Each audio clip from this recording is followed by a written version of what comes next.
Okay, today we have Jeff Freling. He is our Heartland Song Network October Artist of the Month, and I am the president of the Jeff Freling Fan Club. And as you can see, we have lots of guitars, very, very nerdy guitar guys. And I would like to start with what I like to call the quickening. When was the moment that you gave your life over to the religion that is the guitar? Yeah, it was. I was probably 10, so this would have been late 70s, and I was listening to a lot of Led Zeppelin and AC/DC and Jimi Hendrix, all the the guitar gods back then. And I remember I loved Angus Young's guitar, and I made one out of cardboard. Hmm. And so I had an SG that was just cut out of cardboard, and I drew it on there, and I'd play along with the Angus Young stuff, and then I got somewhere around 12 or so, I got a real guitar, 13, and started actually learning things from Led Zeppelin records and Jimi Hendrix records, and back when we used to learn stuff from records. Yes. Um, What was your first Jimmy Page lick that you learned? um, it's probably Good Times, Bad Times. But Yeah, that's it. Or was it Communication Breakdown? It was one of those two. The one with the has the wonderful break and the solo, like gong, gong, that thing. yeah, That just freaked me out so much. I loved that, and I pretty much learned most of that record, or tried to, with what little skill I had at that time. And so I was into that, and then around like 79 or 80 or so, at 12, I was visiting my dad, and my stepsister had the record by a group called Van Halen. It was their first record, and I just the cover of it just blew the top off my head, and then of course the way it sounded even more so. So remember the that scenario of when the Van Halen record unfolded for you in an auditory sense? Can you walk us through that? it was just these sounds that I just never heard before. I didn't know like that you could do that on a guitar. And this was of course like at a time when it hadn't already happened. I mean, there's all kinds of Van Halen fans today, like young kids, but you're hearing it through the lens of everything that's happened since then. I've often wondered, to people older than us, like what did Dark Side of the Moon sound like in 1972? Because it certainly sounded different than it did to us, having heard things like Radiohead since then and all that kind of stuff. But hearing Van Halen back then, when it was just fresh, was just sort of life altering for a young guitarist, certainly. And it just I don't know, it changed the way I thought about music. Because previous to that, previous to all the Jimi Hendrix and stuff, it was the Bee Gees and the Village People. Hmm. Yeah, that's way different. Yeah, yeah. Still love the Bee Gees, by the way. Well, I have a son that similar thing happened to him when he was 10, heard Van Halen, Hmm. and I think it's a timeless reaction because if you've never heard it, it has the same effect on kids. Yeah. Very cool. Well, thanks for sharing that. Hmm. I learned to play on Led Zeppelin too. Sounds like you did all of one, Yeah. right? Yeah. One and two, all those first few records. Mm-hmm. Yeah, of course. Yeah. Fantastic. Yeah. Well, bring us up to the present. Tell me how you became a film composer. I know this was kind of a pandemic related thing. Uh, yeah, how did this? Yeah, it was. It's funny because back when I was first learning how to play guitar, and when I was then got into high school and was thinking about college, I actually did for a time think about going to film school. I mean, this was when I suppose it was before high school, and I was, me and my friends in grade school and junior high would make little movies on a little 8 millimeter camera that we had, and we'd put firecrackers and Star Wars models and things like that.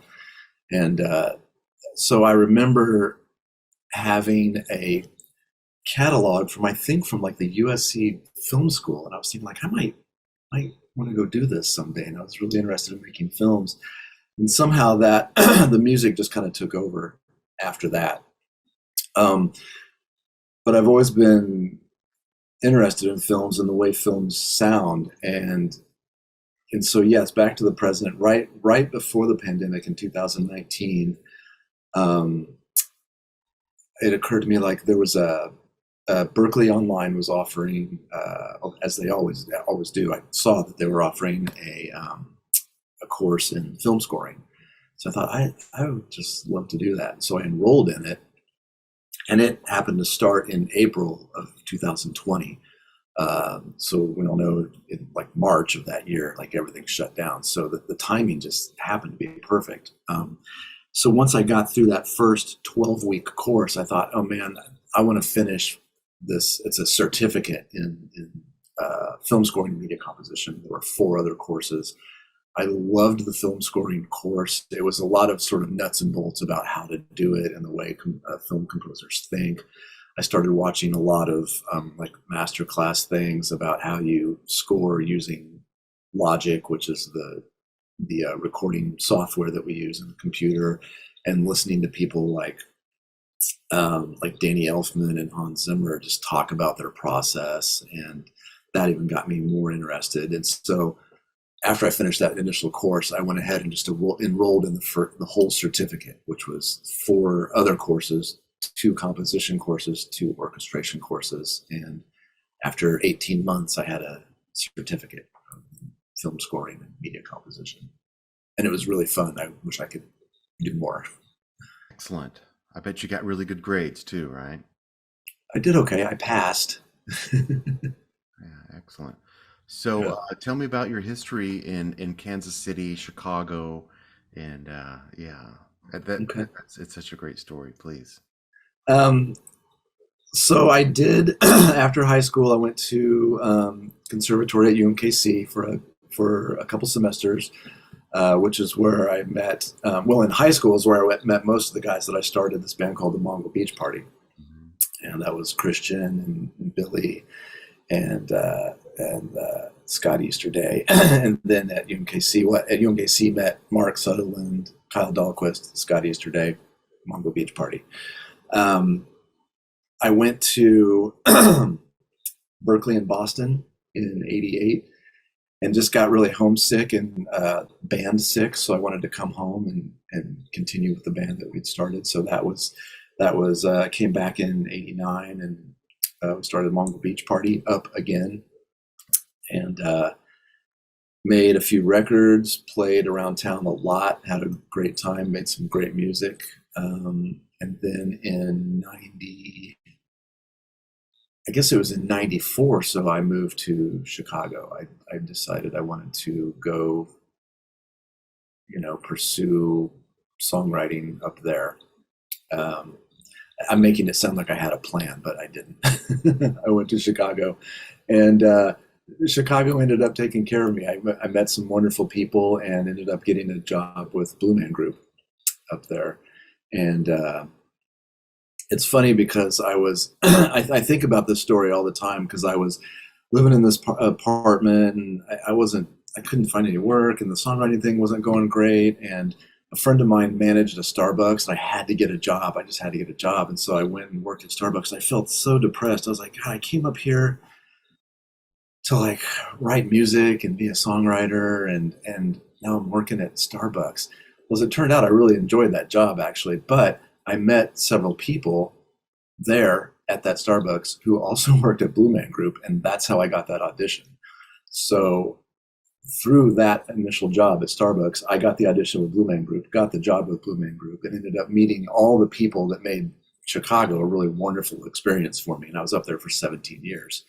So I've learned not to judge the outcome of any situation too quickly from that whole thing. Um, and so, and of course, all the guys I met through that gig at Blue Man Group, also did other things. So there were a lot of other opportunities in Chicago.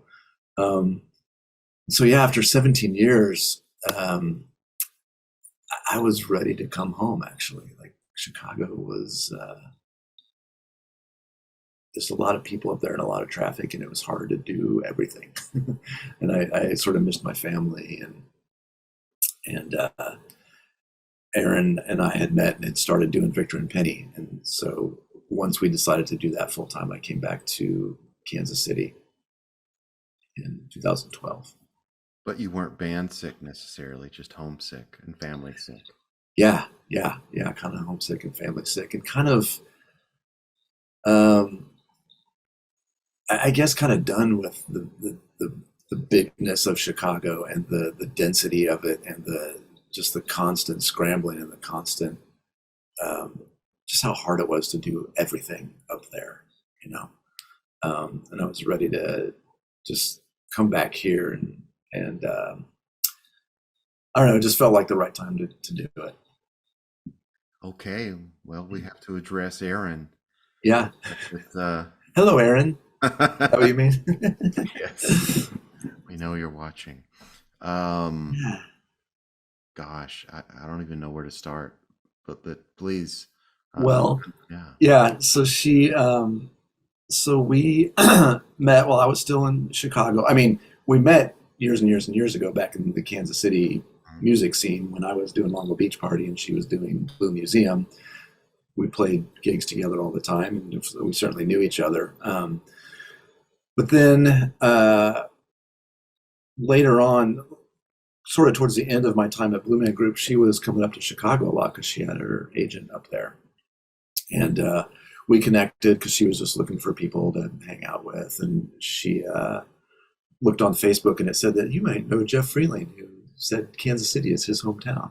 Mhm. So we we connected and started hanging out and decided we wanted to do music together, and we had a really good time doing it. And we came to this Victor and Penny concept, and the way the short story of how Victor and Penny started was that she was still in Ala Cartuna, and her character was Ruby Falls, as a lot of you probably know, and she was asked to MC this 60th birthday party for this friend of ours, and the guy wanted her to come and do the party by herself, but sing and have music, and she was like, well, you know, if you're not going to hire a band, how am I going to? I'm not just going to sing a cappella. So she decided to hire me. At the time, we were working on a play called The Oil Boiler here in Kansas City, and so I came over and did this gig with her, playing my guitar, and I came as my character from the play, which was Victor California, and the writers of the play had given me this name actually, and so it was kind of an interesting, weird party, but it was fun. And this one tune in particular that we did was written in the style of the 30s and 40s, and we thought that worked pretty well. And so we decided to get together and try to do some stuff from that era because it spoke to both of us. She had a lot of background in singing in vocal groups, doing Mills Brothers and Boswell Sisters and that sort of thing. And I just happened to be really digging into some guitarists of that era, specifically Django Reinhardt, Eddie Lang, Charlie Christian, a lot of these early guys. And the two styles put together is kind of what made Victor and Penny. And I can't remember why we decided to have her play ukulele, but I'm glad we did because that's what made it Victor and Penny. Was the combination of that ukulele that was a gift from her father, Mhm. this cool old 1950s Hofner ukulele, and the combination of that and my old K guitar made that sound. And we were just having fun doing it, and it just took off. People just loved it, and we didn't plan on making that our profession or our career, but it turned out to be just that for the next 10 years. Kind of surprising and surprising to both of us, but we loved it. Well, I certainly know this act well personally, and it's sort of evolved into this spoken word collaboration that's happening now, Mhm. which I found super interesting. So let's address that. Tell me more about that. Yeah. Well, one thing that happened when the pandemic started is when all Aaron and I were thinking about coming off the road anyway. We'd been touring for 10 years, and we were like, well, what? I mean, we just love working together. We love making music. We love making art together. And she has been, I mean, actually for her entire life, writing wonderful poetry. Like she's an incredible writer. Um, and during the pandemic, she started and continued to write this incredible body of work, kind of about anxiety and loneliness and things that uh, Victor and Penny didn't talk about. Mm. And we got the idea to, and this was at the same time where I was learning film scoring. So it's basically what we did is took several of her pieces, her poems. Of course, as you know, she's a wonderful performer as well. So it only made sense for her to read these, to perform these things, and then I scored music underneath them. And we've got several pieces done, or at least in some sort of prototypical phase. And our plan is to release some sort of EP at some point and possibly do a live performance of these pieces that she wrote, underscored by my music. And it's called Sounds Like a Feeling, because we really are trying to capture something with what you're hearing, and in her words. We're quite proud of it, and still working on it. And it's been a great thing to do while we haven't had to be out performing live. Well, I certainly love what I've heard already. It's exciting music, really is. Yeah, thank you. Okay, so I've got, tell me about your role giving workshops or as a panelist. What's that been like for you the last few years? Yeah. Well, we're getting ready to do our performance workshop again for the Making Movies Guys Artist Mentorship Program. We're going to do that for a group of kids in November. Um, that's something we've always enjoyed. It's something that kind of surprised me, um, is the sort of, I don't know. I don't think of it as teaching as much as I do as like imparting information and experience to other people and sort of sharing that with them. We've had some of our performance workshops that we've done have been some of the coolest experiences of our lives, especially in the ukulele community, which is where we've done a lot of these, and just being able to help people through the process of overcoming stage fright and overcoming some of the things that all of us do to try to combat that while we're live on stage. And um, we talk about like the music stand as a judgment shield, and like removing that, and like moving things from in front of you, and like really, and this is what Aaron is so good at, is just like really connecting with the people in front of you. And I think for those reasons, the performance workshop that we do has been really really rewarding, just to see how it affects people. That's been neat. Yeah, so for the longest time in the ukulele community, we were doing this rhythm workshop, which is really cool. And again, it's Aaron's ukulele playing is so unique to that instrument. I think this like sort of fast chopping, which is sort of based on the old Kansas City, hard swinging jazz sound. And it was fun to show people that, when a lot of people are just used to real slow strumming stuff. Yeah, sharing her strumming styles and things like that, and just our what we had picked up from a lot of actually what Chuck Haddix Mm. brought to us when we first started. It was fun to share. That was another workshop we did, which was talking about the origins of Kansas City jazz, um, which affected a lot of what we did. But it was neat. It was cool. I remember we did one down in Oklahoma City, so it was cool taking it to another city and saying like, hey, this is where this sound came from. Our town, Kansas City. That kind of stuff was fun. So you also have a couple of producer credits under your belt at this point now too, right? Yeah. I produced an album for a songwriter named Robert Jones a few years ago. Did that with Dwayne over at Weights and Measures, and then I did a record for Daisy Bouquet, also known as Spencer Brown. We did that record called Pansy, and that was in 2018. And you guys really picked the right month to feature me as the artist of the month, because this is the month that everything is happening. So we're making another record for Daisy this month, and it's going to be a tribute to Dusty Springfield called "Welcome to Springfield." We're also doing that with Dwayne over at Weights and Measures, and I'm in the process right now of making all these charts, and then I got to come up with all the arrangements, and we're working on that right now and getting the keys all set, and then we're going to be recording later this month. So that'll be fun. That's challenging and fun. So I think we have 11 tunes that we're working on, and so hopefully end of this year, first part of next year, there'll be a new Daisy Bouquet record, "Welcome to Springfield." Fantastic. So tell me about your style as a producer. Hmm. I like to try to, specifically with this stuff, I'm trying to walk the line between being true to those original recordings. I think those old 60s recordings are really, really cool and simple, but also adding some modern and interesting flair to it. I like the styles of like John Bryan. I think he's a really cool producer.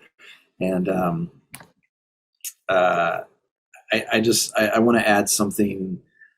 I like to try to add something unique to something that people have already heard before. Fantastic. So Yeah. tell me what you feel you're going to be doing in the next few years. I mean, where do you see all this going? Being a producer, clinician, you have Mhm. a spoken word thing happening. You already have some film credits and I mean film credits and a little and a award for a piece, right? Did you recently Yeah, get? I did a short film for Mitch Bryan and Todd Norris last summer, and it was awarded best score at the IFC KC One Night Stand thing that they do once a year. It's a 24-hour film. The filmmakers have 24 hours to make it, and they brought me in on it, which was just so fun. It's called Incinerator, and it was nice because they didn't have a best score category, but they created one for when they saw the film and Oh, gave me best score, which was just really nice. So yeah, that was fun. And then I did a documentary for a filmmaker out of Springfield, Missouri. That started a couple years ago and finished that. And then I'm doing a film right now for a local filmmaker named Gary Huggins. It's a film called Kick Me that takes place largely in KCK, and it's been really fun. And we've been working on that since March, and I think he's going to be sending that out to some festivals later this year, first part of next year. So I hope to be probably be posting a little bit about some of that this month. well, where can our patrons and audiences hear you shred around town? Because I know you gig a lot too. Yeah, that's been really great too. I've paired up with Michael McClintock, who you know well, works with you a lot. Also leads a group called Cubanisms.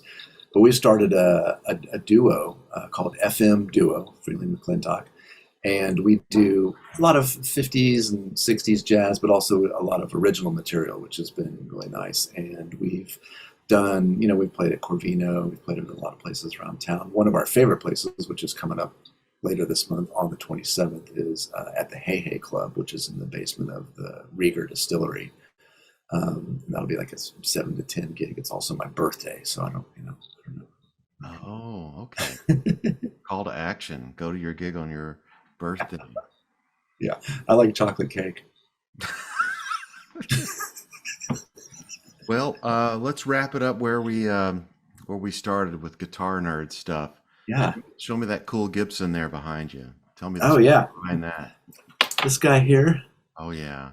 This is a beautiful instrument that I am the steward of for now. This belongs to Barclay Martin, a lot of us know, and he's in Barcelona, Spain. And they could only take so much over there. And this was just sitting in his parents' basement, and he wanted me to sort of take care of this for him, and I have done so very happily. And using it, I'm going to be using it on the Daisy record for sure. Doing a lot of music of the '60s. So this is a cool thing that's in my house right now. And here's another one too. Well, this, just since it's here, this is my other K. This is the 59 Hmm. K. I have the Victor and Penny one that I played for all those years is a 62, and Aaron and I found this one down in Harrisonville at the I think it's called, is it Tomorrow's Guitar or Yesterday's Guitars or something like that? You know that place? Yeah, I've been in Yeah, there. Uh-huh. yeah. We walked in there one day and saw this one. Like, my God, it's exactly like my other one. And then Chris Swope, who's a local builder here in town, made this pickup and put it in. And this is just a great sounding guitar. I love it. Then I have one more I want to show you too while we're at it. Please.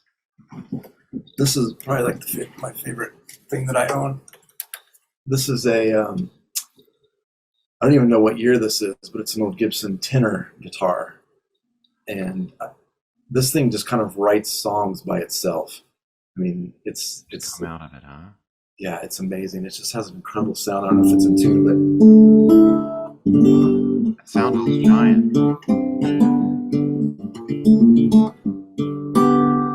just really neat. Well, fantastic. Thanks for sharing that with us. Yeah, it's fun to have toys. Oh, yeah, definitely. Yeah. Same problem. Well, it's a real honor to have you, Jeff, and I hope people learn something about you. I certainly did. You have so many different layers. You're like an onion, just on and on and on and on. I hope I don't make everyone cry. Yes. Or if they do, it's tears of joy.